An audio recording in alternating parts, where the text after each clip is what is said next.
Hi everybody, this is Dale Sorgen, one of your candidates for the office of Governor of the great state of Washington, and this is a moment to imagine liberty. People everywhere are hurting, and unemployment is high, businesses are closing, and people are desperate for answers. That's the reality of the world that we live in right now, and we have difficult challenges and decisions ahead. It's no secret that I think that one of the greatest challenges is just having the courage to free ourselves from the constant left side against right side battles that seem to overwhelm our airwaves, and possibly accept that they are really only fighting for the power for their side, not truly for the best interest of the people. The other great challenge that faces us is the difficulty of educating ourselves to understand the complexity of the real issues at hand.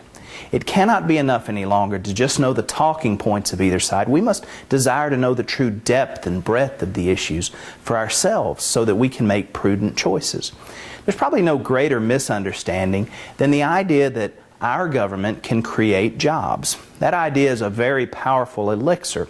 Almost any day of the week you can hear one of our elected politicians promising to create jobs, or you can hear a group of citizens demanding that the government create jobs for them.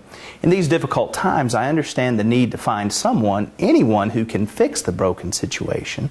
But the reality is that the government just cannot do that, no matter how much a politician promises it or how much citizens may want it. The government absolutely cannot create a self-sustaining, economy-boosting job. Only the free market can do that. This is not a left side or right side bantering. It's the simple truth. It's not in the government's DNA to have the ability to do that, no matter how much we may want them to be able to. If the government takes $1 from you through legalized taxation, then gives that dollar to someone else, say a government employee or someone who is involved in an industry that the government's promoting or boosting, then that is not a new self-sustaining, economy-boosting job. That job is dependent upon the taking of your dollar for sustainability. Now, this in no way diminishes the hard work of those people employed in those jobs. It's just fundamental that we understand how they are funded.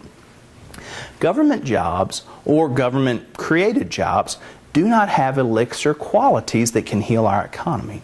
That dollar that was taken from you to pay for another new job has added nothing to the economy that you could not have added to the economy by spending that dollar yourself. It's a zero-sum game, or actually it's worse, because the person who earned the hard-earned dollar had to sacrifice that hard-earned dollar to give to someone else rather than being able to spend that dollar on themselves and their own family. Now granted, that dollar that was taken from you to pay for another job may have been used to build a new road or a new school that they may or may not boost the economy in the future, but it's still a dollar that you earned being taken from someone to give to someone else.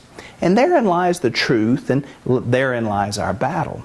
How much do we believe in the individual's right to keep their hard-earned dollar, and how much do we believe in the government's ability to take those dollars and do something wiser with them?